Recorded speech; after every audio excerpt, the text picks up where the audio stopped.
చూస్తే ఎట్లా నిజమైన కష్టపడిన కార్యకర్తలు మీరు గుర్తించండి అని నన్ను కోరారు. రెండో విషయం, అధికారంలోకి వచ్చిన తర్వాత కార్యకర్తల్ని కలవరు, కూర్చుని మాట్లాడరు, మీటింగ్ వేయరు అని చెప్పారు. అందుకే మొదటి దానికి టెక్నాలజీతో జోడిస్తేనే పనిచేసింది ఎవరు పనిచేయంది ఎవరు తెలుస్తుంది. ఇప్పుడు బాబు షూరిటీ భవిష్యత్ గ్యారంటీ అన్నాడు, ఓటీపీ పెడితే అందరూ లొకేషన్ తిట్టుకున్నాడు. వీడికేం పని పట్టలేదు, పాదయాత్ర చేస్తే సరిపోతుంది, ఎన్ని ఎందుకు పెట్టాడు రాబోయ్ అని. అది పెట్టాం కనుకనే ఎవరు చేశారు, ఎక్కడ చేశారు, ఎప్పుడు చేశారో తెలుసుకున్నాం. అందుకే కార్యకర్తలు మేము గుర్తించగలుగుతున్నాం, అంటే పనిచేసిన కార్యకర్తలు గుర్తించగలుగుతున్నాం. ఫోటో స్టార్స్ని కూడా గుర్తిస్తున్నాం. అద్భుతమైన ఫోటో స్టార్స్, వీళ్ళు ఫోటోలు బాగా దిగుతారు, అటు ఉండి అని చెప్తున్నాం. సేమ్ థింగ్ మీరు చూస్తే మెంబర్షిప్లో కూడా రెఫరల్ ఇచ్చాం, అక్కడ ఎవరు బాగా పనిచేశారో కూడా తెలుసుకున్నాం. అదేవిధంగా మన టీడీపీ ఉంది యాప్, సోషల్ మీడియాలో ఎవరు బాగా పోస్టింగ్ చేశారో కూడా తెలుసుకున్నాం, వాళ్ళకి గుర్తింపు కూడా ఇస్తున్నాం. ఇది మొదటిది. రెండోది, బాబు గారి దగ్గర నుంచి మంత్రుల వరకు కూడా అందరం పార్టీ ఒక డైరెక్షన్ ఇచ్చింది. నియోజకవర్గానికి వెళ్ళి ఒక కార్యక్రమం చేయాలనుకుంటే, ప్రభుత్వ కార్యక్రమం చేయాలనుకుంటే కంపల్సరీ కార్యకర్తల సమావేశం పెట్టుకోవాలి, వాళ్ళతో మాట్లాడిన తర్వాతనే ఏ కార్యక్రమం కొని వెళ్ళాలి. అందుకే మీరు చూస్తే బాబు గారు వచ్చినా కూడా కార్యకర్తలు మీటింగ్ పెడుతున్నారు. నేను ఈరోజు వచ్చింది దేనికి, మన కృష్ణా యూనివర్సిటీలో కాన్వకేషన్, అంటే పిల్లలకి సర్టిఫికేట్ ఇవ్వాలి. కరెక్ట్గా అది ఎంతసేపు పడుతుంది, వచ్చేదానికి ఒక గంటన్నర 2 గంటల మీటింగ్ వెళ్ళిపోవచ్చు. నేను పొద్దున్న బయలుదేరి వచ్చి ఉత్తమ కార్యకర్తలను కలిసా, మిమ్మల్ని కలిసా, దాని తర్వాతనే వెళ్ళి ఈరోజు ప్రభుత్వ కార్యక్రమం నేను చేస్తున్నా. ఈ రెండు కోరింది కార్యకర్తలు, చేసి చూపించింది తెలుగుదేశం పార్టీ. కష్టపడదాం, అధికారంలో ఉన్న కాలు రెగరేసుకుని తిరుగుతాం కాదు. 151 11 అయిందంటే దానికి కారణం అహంకారం, అంటే వాళ్ళ మాట విధానం. ఇప్పుడు కూడా అధికారంలో ఉన్నట్టు కాలు రెగరేసుకుంటున్నారు, చేయనండి. అరే ఎర్ర బుక్ అని వాళ్ళు ఇప్పుడు ఎర్ర బుక్ రాజ్యాంగం అని భయపడిపోతున్నారు రా స్వామి. మొన్నటి వరకు మీసాలు మెల్లేసి అబే నాకేమవుతుందో తోపుతురం ఏమన్నారు ఆయన తమ్మినేని గారు, రథం ఏదో వస్తుందంట, అందరికి కస అన్నాడు, అయిపోయింది. కార్యకర్తల పైన ఎక్కిపోయాడు ఆయన. మీరు అందరూ వైకాపాలను ఒకటే అడగాలి, అధికారంలో కలవలేకపోయారు, అది డిఫరెంట్ స్టోరీ. ప్రతిపక్షంలో ఉన్నాడు, ప్రతిపక్ష హోదా కూడా లేదు, పులిగొంద ఎమ్మెల్యేనే, ఫుల్ టైం ఉంది, ఎందుకు మిమ్మల్ని కలవట్లేదు, కనీసం ఇప్పుడు కూడా కలవట్లా, ఒక్క ఫోటో కూడా దిగట్లా. అంటే సొంత కార్యకర్తలంతా ఎంత చిన్న చూపు ఒక్కసారి మీరు ఆలోచించాలి. అరే ఎర్రబు గురించి మాడితే ఒకటికి గుండెపోటు వచ్చింది భయ్, ఇంకొకటి పరిస్థితి ఎలా ఉందో మీకు బాగా తెలుసు కదా. ఏదో మాట్లాడేశాడు, నా గురించి మాట్లాడినప్పుడు నేను బాధపడలా. ఎప్పుడైతే మా తల్లి జోలికి వచ్చాడో ఆనాడే నేను ఫిక్స్ అయ్యా, టైం వస్తుంది మీకు చూపిస్తారో ఒక్కొక్కటి సంగతి. చూశారు కదా పరిస్థితి. ఏనా తల్లి జోలికి వస్తే వదిలిపెడతాం మనం, ఎవరిని వదిలిపెడతారా, ప్రసక్తేలే. ఇంకొకడు ఉన్నాడు, ఎర్ర బుక్ చెప్తే బాత్రూంలో కాలు జారిపడి కొట్టుకున్నాడు. ఒక పద్ధతి ప్రకారం వెళ్తున్నాం, చట్టపరమైన నిర్ణయాలు తీసుకుంటున్నాం. అందుకే మనం తీసుకున్న నిర్ణయం ఈరోజు ఎవడు ప్రశ్నించలేకపోతున్నాం. ప్రజలు కూడా ఎస్ బాగా చేస్తున్నారు, వీళ్ళకి తెలియాలరా అనేది ప్రజలు కూడా భావిస్తున్నారు. అట్లా అని కాలు రెగరేసుకుని మనం తిరగకూడదు, అహంకారంతో మనం వివరించకూడదు. ప్రజల దగ్గరికి వెళ్ళాలి, సౌమ్యులుగా వేదిక ఉన్న పెద్దల దగ్గర నుంచి కుటుంబ సాధికార సారథి వరకు కూడా సౌమ్యులుగా వివరించాలి, అందుబాటులో ఉండాలి, తెలుసుకోవాలి.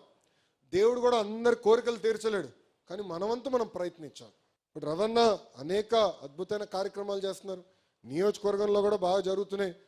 కానీ నేను కోరేది కూడా ఏంటంటే, మన వార్డు అధ్యక్షులు ఉంటారు, మండల అధ్యక్షులు ఉంటారు, అధికారులు వాళ్ళు గుర్తించాలా, వాళ్ళు అడిగింది కోరిన పనులు చేయాల్సిన బాధ్యత కూడా వాళ్ళ పైన ఉంది. అలాంటి డైరెక్షన్ ఇవ్వాల్సిన అవసరం కూడా రవాణా పైన ఉంది. అలానే మీరు చట్టాన్ని ఉల్లంఘించి చెడ్డ పేరు పట్టుకు తీసుకొస్తే వదిలిపెట్టారు, నేనే వస్తా కర్ర పట్టుకుని. ఎందుకంటే ప్రజలు ఒక బాధ్యతతో మనం గెలిపించారు. 94% అండి, ఎప్పుడు రాని విధంగా మనకు వచ్చింది. నేను ఎప్పుడు నా కళ్ళ కూడా ఉంచలే ఇన్ని సీట్లు మనకు వస్తాయి. కానీ ప్రజలు గెలిపించారంటే ఒక బాధ్యత ఇచ్చారు.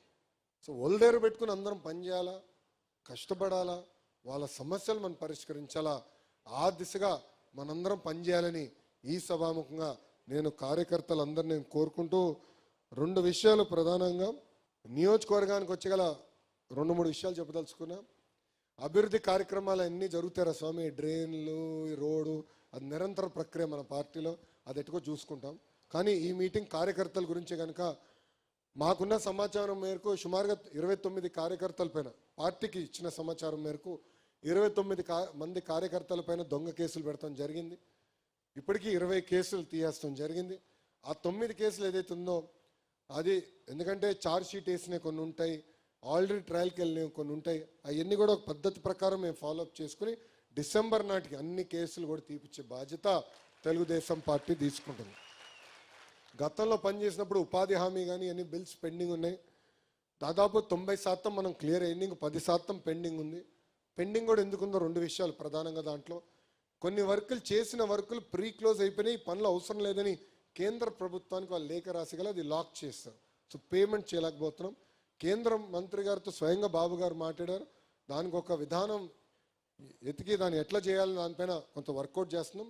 రెండోది విజిలెన్స్ పెట్టి చేసిన మంచి పనులు కూడా 10%, 15%, 20% హోల్డ్ చేశారు. ఆ విజిలెన్స్ ఎంక్వైరీ పూర్తి చేస్తున్నాం. చేసి ఆ డబ్బులు తిరిగి ఇప్పించే బాధ్యత కూడా మేము తీసుకుంటామని ఈ సభాముఖంగా కార్యకర్తలందరికీ నేను హామీ ఇస్తూ, ఈరోజు మనం గెలిచాం. 3 పార్టీలు కలిసికట్టుగా గెలిచాం. Telugu Desam party, Janasena party, Bharatiya Janata party కలిసికట్టుగా పనిచేశాం. సిద్ధాంతాలు వేరైనా ఆలోచన ఒకటే, అది ఆంధ్ర రాష్ట్రం అన్ని రంగాల్లో నంబర్ 1 ఉండాలని. వేరే వేరే పార్టీలు వేరే సిద్ధాంతాలు ఉండొచ్చు, కానీ మన పార్టీ ఆలోచన ఒకటి ఉంటుంది. ఆ దిశగా మనం కలిసికట్టుగా ముందరికి వెళ్తున్నాం. ఈరోజు ఆంధ్ర రాష్ట్రంలో డబుల్ ఇంజిన్ సర్కార్ ఉంది. కేంద్రంలో నరేంద్ర మోడీ గారు, ఆంధ్ర రాష్ట్రంలో బాబు గారు ఇద్దరు కలిసికట్టుగా పనిచేస్తున్నారు కనుకనే మనం ఈరోజు ముందరికి వెళ్ళగలుగుతున్నాం. ఈరోజు ఎంత ఆర్థిక ఇబ్బందులు ఉన్న సంక్షేమ కార్యక్రమాలు మనం చేయగలుగుతున్నాం అంటే వాళ్ళ సహకారం ఉంది. విశాఖ స్టీల్ ప్లాంట్ మనం కాపాడుకున్నామంటే వాళ్ళ సహకారం ఉంది. రైల్వే జోన్ వచ్చిందంటే వాళ్ళ సహకారం ఉంది. రేపు కర్నూలులో ఏకంగా మనకి హైకోర్టు బెంచ్ వస్తుంది, దానికి కూడా కేంద్ర ప్రభుత్వ సహకారం ఉంది. అంటే ఆంధ్రులు కోరిన అన్ని కోరికలు ఈరోజు పద్ధతి ప్రకారం నరేంద్ర మోడీ గారు తీర్చుకుంటూ వస్తున్నారు. అందుకే మన యోగా డేకి నేను వస్తానంటే ఒక పట్టుదలతో, ఒక కమిట్మెంట్తో, వాళ్ళు అడగపోయినా ఒక రికార్డ్ సాధించాలని 3 లక్షల మందితో ఒక రికార్డ్ సాధించి గౌరవ ప్రధానమంత్రి గారికి ఒక కానుకగా మనందరం అందజేశాం. ఎందుకంటే కేంద్ర ప్రభుత్వం మనకు అంత సహకరిస్తుంటే మనం కూడా పనిచేయాలి. ఇంకో పక్కన మన పవన్ అన్న కూడా మనం తీసిన అన్ని నిర్ణయాలు ఆయన సహకరిస్తున్నారు. నిలబడి మీరు చేయండి, మేము ఉన్నాం మీతో అని పదే పదే ఆయన కూడా చెప్తున్నారు. అందుకే 3 పార్టీలు కలిసికట్టుగా పనిచేద్దాం. చిన్న చిన్న సమస్యలు ఉండొచ్చు, అది వేదిక మన పెద్దలు మేమందరం పరిష్కరిస్తాం, దాంట్లో ఎలాంటి డౌట్ లేదు. కానీ ఇక్కడ ఉన్న కార్యకర్తలు అందరూ కూడా చెప్తున్నా, no misfire, no cross fire, no విడాకులు. అర్థమైందా? కలిసికట్టుగా మనం అందరం పనిచేయాలి. చిన్న చిన్న ఇష్యూలు వస్తాయండి. చిన్న కుటుంబం ఉన్నప్పుడే సమస్యలు ఉంటాయి. ఇంత పెద్ద కుటుంబం ఉన్నప్పుడు సమస్యలు వస్తాయి. కూర్చుని మాట్లాడుకుందాం. ఎవడు పెద్ద కంగారు పడాల్సిన అవసరంలా, ఎవడు రోడెక్కాల్సిన అవసరంలా. మన అధికారంలో ఉన్నాం, ప్రశాంతంగా చేద్దాం. మన కూటమిని బలోపేతం చేద్దాం. మన పార్టీని మనం బలోపేతం చేసి ముందరికి వెళ్దామని ఈ సభాముఖంగా మీ అందరు తెలుపుకుంటూ, చివరిగా వార్డు అధ్యక్షులు, వార్డులో ఉన్న సమస్యలు మీరు పరిష్కరించాలి. ఒకవేళ మీ వల్ల అవ్వకపోతే కంపల్సరీగా మన పట్టణ పార్టీ అధ్యక్షుడు తీసుకురాలి. ఆయన కూడా చేయలేకపోతే కంపల్సరీగా కొల్లు రవి అన్న మీరు పట్టుకోవాలి, కూర్చోబెట్టి పరిష్కరించుకోవాలి. రవి అన్న కూడా చేయలేకపోతుంటే కంపల్సరీగా పార్లమెంట్ పార్టీ అధ్యక్షుడికి బాధ్యత ఉంది, ఆయన చేయాలి. ఆయన వల్ల కూడా అవ్వకపోతే జోనల్ కోఆర్డినేటర్ రంగంలోకి దిగుతాడు, ఎందుకు అవ్వలేదా అని అధికారులు వాయిస్తాడు. ఆయన వల్ల కూడా అవ్వకపోతే పల్లా గారికి చెప్తారు, దాని తర్వాత నేను దిగుతాను. ప్రాసెస్ ఫాలో అవుదాం. ఎందుకంటున్నానంటే అందరూ లోకేష్ గారికే చెప్పాలి. అన్ని సమస్యలు లోకేష్ గారే పరిష్కరించాలంటే నేను మనిషినే స్వామి. బాగా కష్టపడుతున్నారు. రాష్ట్రాన్ని సెట్ చేయాలి, పార్టీని కూడా ముందరికి వెళ్ళాలి. గతంలాగా కాకుండా 2 జోడెద్దుల బండి, ప్రభుత్వం పార్టీ 2 జోడెద్దుల బండి సరిగా నడిపించాలని అర్రీసలు కష్టపడతాం. అందుకే ఇక్కడ ఉన్న కార్యకర్తలు కూడా కోరేది ప్రాసెస్ ఫాలో అవుదాం. ఇన్ఛార్జ్ మంత్రి గారు కూడా ఉన్నారు, సుభాష్ ఉన్నాడు, యువకుడు, ఉత్సాహవంతుడు, మొదటిసారి ఎమ్మెల్యే అయ్యాడు, మొదటిసారి మంత్రి అయ్యాడు, జూనియర్ మోస్ట్, చాలా నేర్చుకుంటున్నాడు. నేర్చుకోవాల్సింది చాలా అవసరం కూడా ఉంది ఇంకా. కానీ చేయాలని తప్పన ఉంది. తక్కువ మాడుతాడు, అదే ప్రాబ్లం, మాడుతా. కానీ చేయాలని తప్పనుంది, కష్టపడాలని తప్పనుంది. ఆయన కూడా బాధ్యత తీసుకుంటాడు. నేను ఇప్పుడే చెప్తున్నా, ఎప్పుడు జిల్లాకు వచ్చినా కూడా కంపల్సరీ మంత్రి గారు